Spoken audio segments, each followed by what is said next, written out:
दोस्तों, ये है क्वांटम दुनिया में मौजूद एक पार्टिकल टॉप क्वार्क। इसका लाइफ टाइम है सेकंड का अरबवां खरबवां हिस्सा।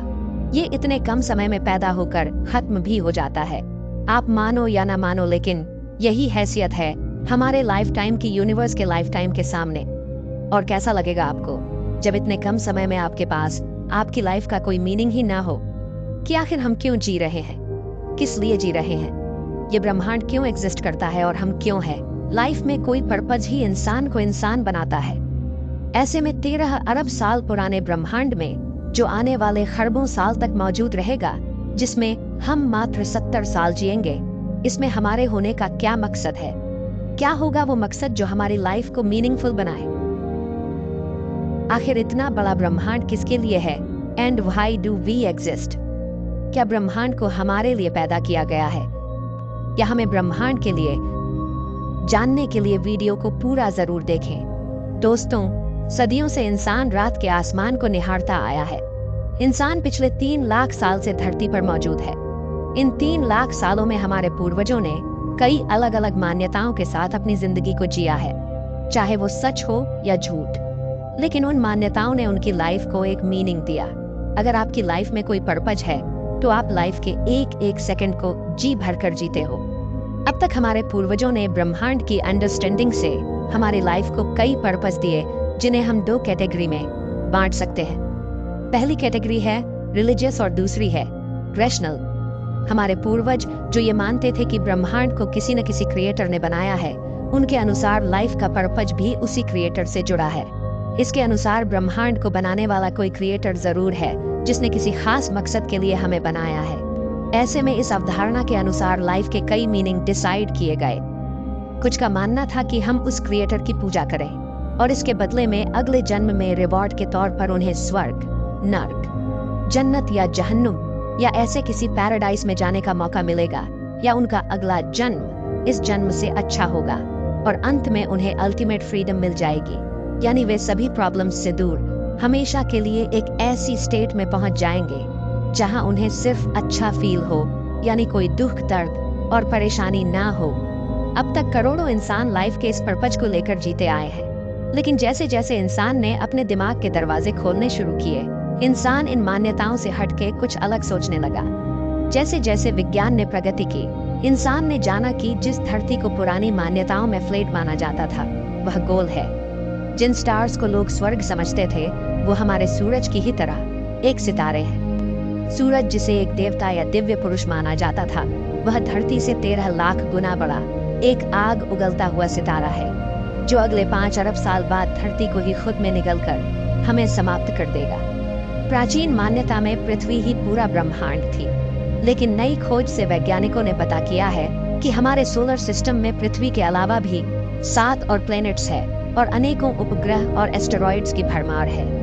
जबकि प्राचीन समय में मात्र 5 ग्रहों को ही जाना गया था, जो बिना टेलीस्कोप के नंगी आंखों से दिखाई दे जाते हैं। वहीं साइंस ने हमारी आंखों को न सिर्फ सोलर सिस्टम बल्कि हमारी गैलेक्सी और उसके बाहर पूरे ब्रह्मांड पर तैनात कर दिया, जिस वजह से आज हम जानते हैं कि हम 400 अरब तारों और ग्रहों से भरी एक आकाश गंगा में रहते हैं, जो खुद 200 अरब आकाश गंगाओं के बीच मौजूद है, और हर दिन ये नंबर बढ़ता जा रहा है।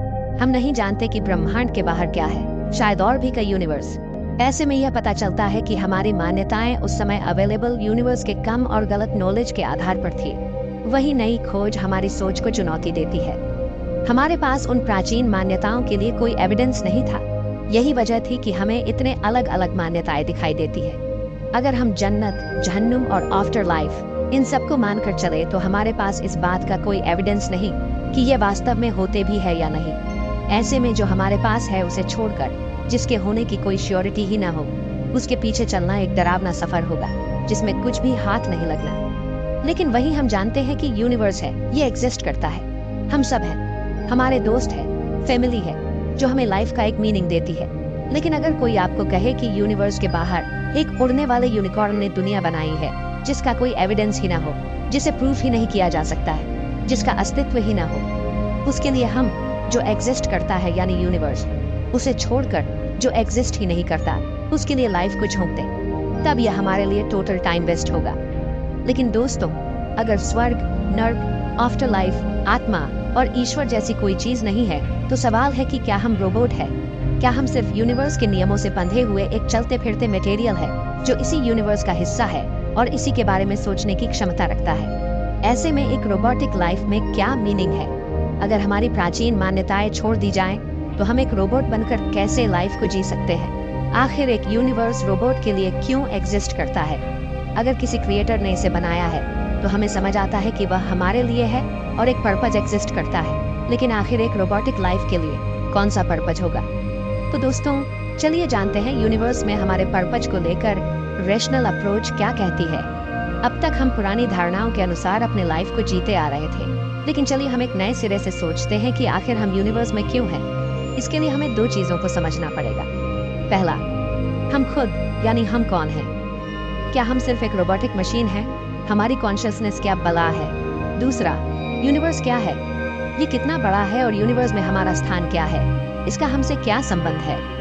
दोस्तों, मान लीजिए कि आपका अभी अभी नया जन्म हुआ है और आप कौन हो?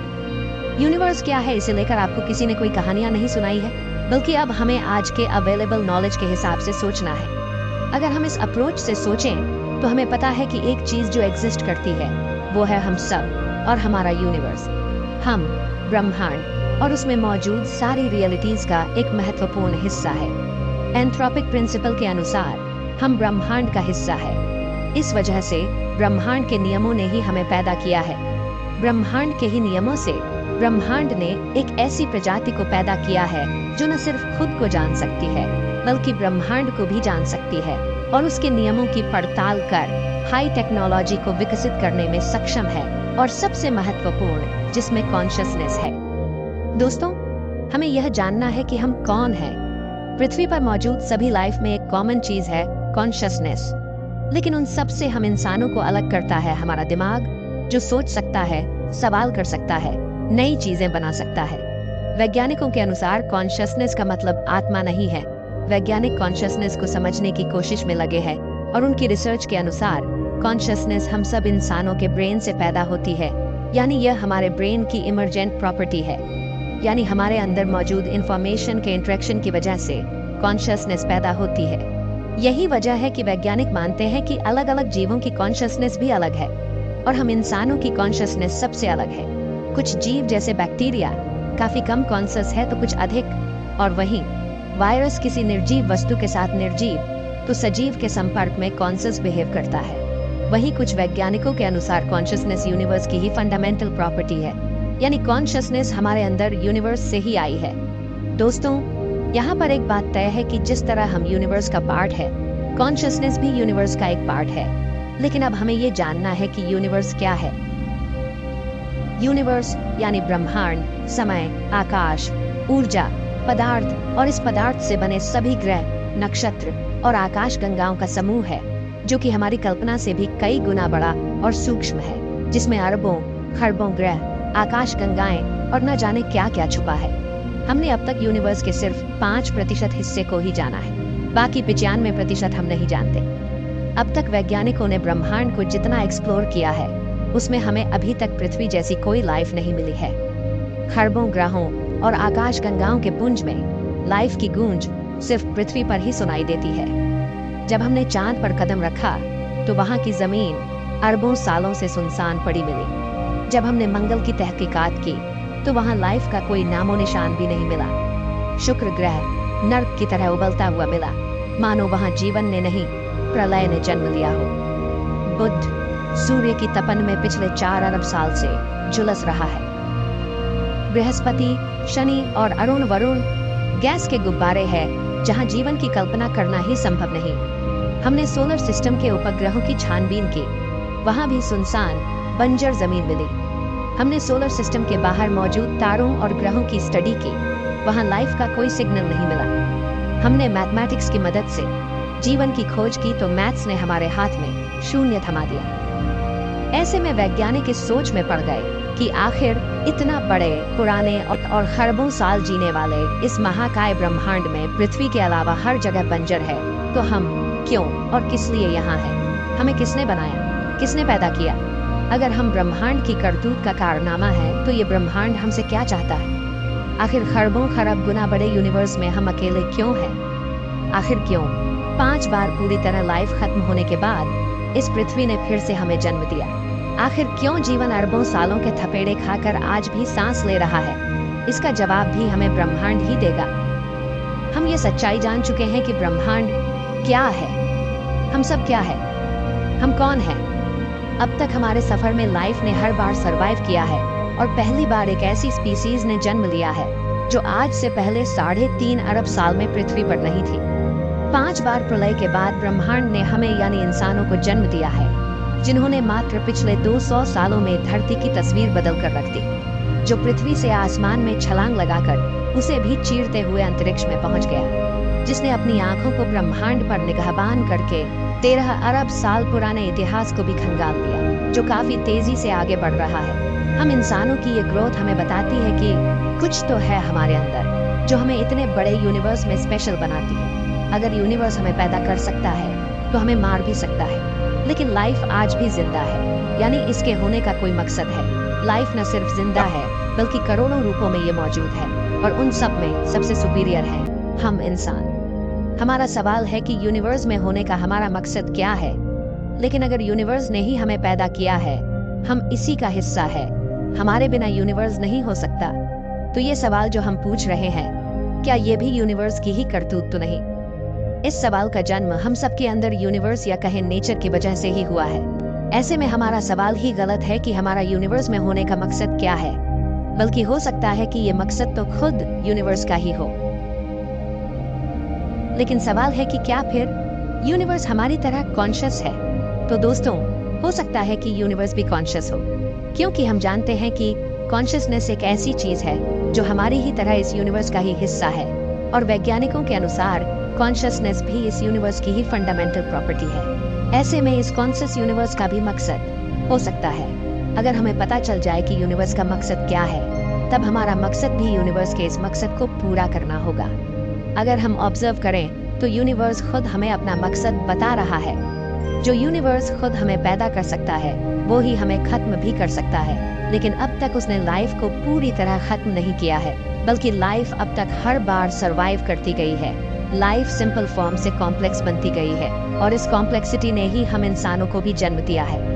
अगर हम ऑब्जर्व करें तो लाइफ की एक खास विशेषता है खुद को रेप्लिकेट करना, खुद को बढ़ाना।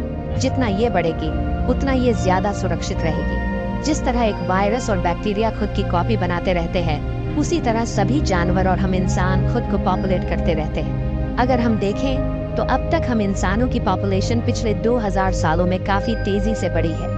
पहली शताब्दी में 15 करोड़ लोग धरती पर मौजूद थे और आज 8 अरब। आमतौर पर हम पॉपुलेशन को एक समस्या के तौर पर देखते हैं, लेकिन पॉपुलेशन बढ़ाना लाइफ को और सुरक्षित बनाता है। और हम जानते हैं कि हमारे पड़ोसी ग्रह और गैलेक्सीज सुनसान पड़े हैं। हमारी पॉपुलेशन ब्रह्मांड के मुकाबले काफी कम है। ब्रह्मांड में मौजूद इन सब प्लैनेट्स पर हम इंसान जाने में सक्षम है। हम इन्हें पृथ्वी जैसा बनाने में सक्षम है, और वहीं एवोल्यूशन किसी भी लाइफ को यहाँ इवॉल्व करने में सक्षम है।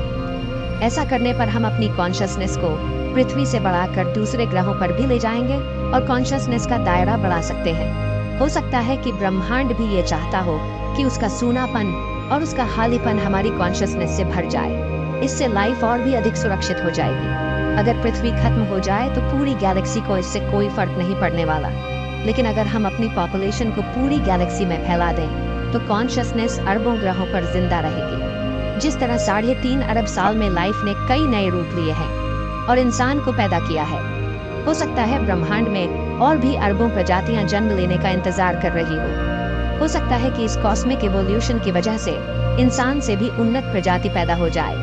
यह भी कॉन्शियसनेस को बढ़ाएगी। जहां पहले कॉन्शियसनेस एक कौशिकीय जीव के रूप में थी और अब अरबों जीवों और बुद्धिमान इंसानों में है, वैसे ही कॉन्शियसनेस का दायरा यानी उसकी कैपेबिलिटी भी और बढ़ेगी।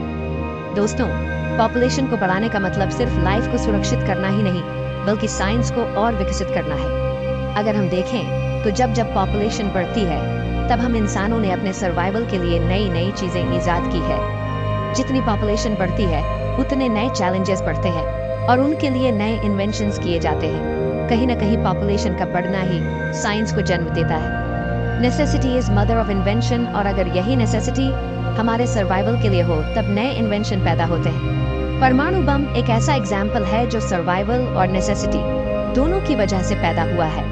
ऐसे में पॉपुलेशन को बढ़ाकर यूनिवर्स में फैलना टेक्नोलॉजी और इन्वेंशंस को पैदा करेगा।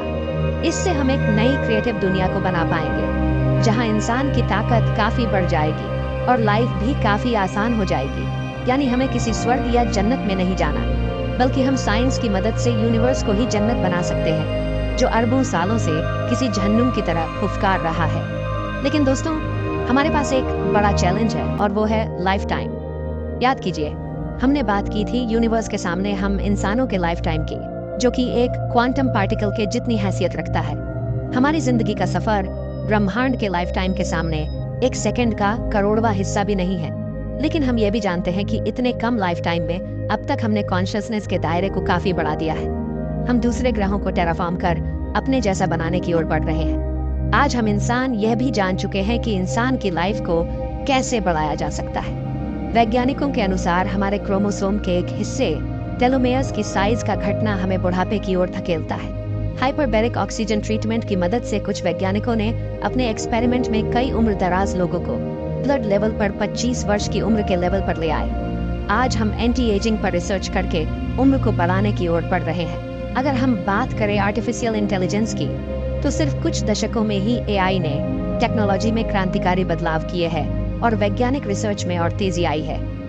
वहीं एआई के साथ क्वांटम कंप्यूटर की मदद से हम टेक्नोलॉजिकल गैप को काफी तेजी से कम कर सकते हैं। आज हम विज्ञान के ऐसे लेवल पर पहुंच चुके हैं जहां किसी भी अंग को हम आर्टिफिशियली क्रिएट करके इम्प्लांट कर सकते हैं। कुछ एक्सपर्ट्स के अनुसार गूगल और फेसबुक के एआई सिस्टम ने कई बार हम इंसानों की तरह कॉन्शियस बिहेव दिखाया है।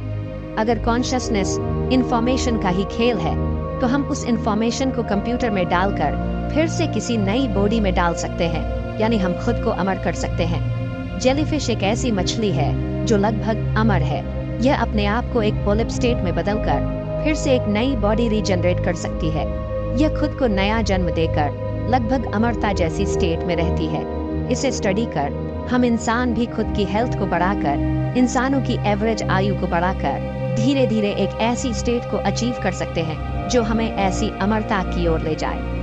अगर हमारी आयु ब्रह्मांड के सामने सेकंड के अरबवें हिस्से के बराबर है, तो हम वो दिमाग भी रखते हैं जिससे हम इसे बढ़ा सकते हैं। ऐसे में हमारी जिंदगी का एक बड़ा मकसद, जिसे हम सब इंसान लेके चल सकते हैं, वही होगा जो हमारे प्राचीन पूर्वजों का था, यानी अल्टीमेट फ्रीडम, जिसे हम कल्पनाओं से नहीं बल्कि विज्ञान की मदद से पूरा कर सकते हैं और ब्रह्मांड के मकसद को पूरा कर सकते हैं, इसके खालीपन को पूरा कर सकते हैं। हम धरती की छोटी सी जमीन के लिए लड़ने की बजाय एक साथ मिलकर पूरे ब्रह्मांड पर अधिकार कर सकते हैं, कॉन्शियसनेस को फैला सकते हैं, मौत के डर से छुटकारा पा सकते हैं। हाँ, ये बहुत चैलेंजिंग है, लेकिन ये असंभव नहीं है। पुरानी विचारधारा ने जिसे असंभव कहा, उसे हर बार विज्ञान ने संभव करके दिखाया। हम इंसान जो सोच सकते हैं उसे पा सकते हैं। हम भी उसी मकसद की ओर बढ़ रहे हैं जो हमारे पूर्वज चाहते थे, यानी अल्टीमेट फ्रीडम, यानी सभी प्रॉब्लम्स से छुटकारा। बस फर्क इतना है, हमारे पूर्वज कल्पनाओं के पीछे चल रहे थे और नया युग उसके इशारों के पीछे चल रहा है, जिसका अस्तित्व है, यानी ब्रह्मांड, न कि कोई काल्पनिक सत्ता। तो दोस्तों, ये कहना आसान होगा कि ये सब भी कल्पना है, लेकिन विज्ञान के दम पर इन्हें पूरा करना एक चैलेंज है। ऐसे में आपको क्या लगता है, क्या हम इंसान इस चैलेंज को पूरा कर पाएंगे? कमेंट में जरूर बताएं। और आपकी लाइफ का क्या मकसद है, यह भी हमें जरूर बताएं। मैं मिलता हूँ आपसे किसी अगले वीडियो में। तब तक के लिए ब्रह्मांड में घूमते रहिए।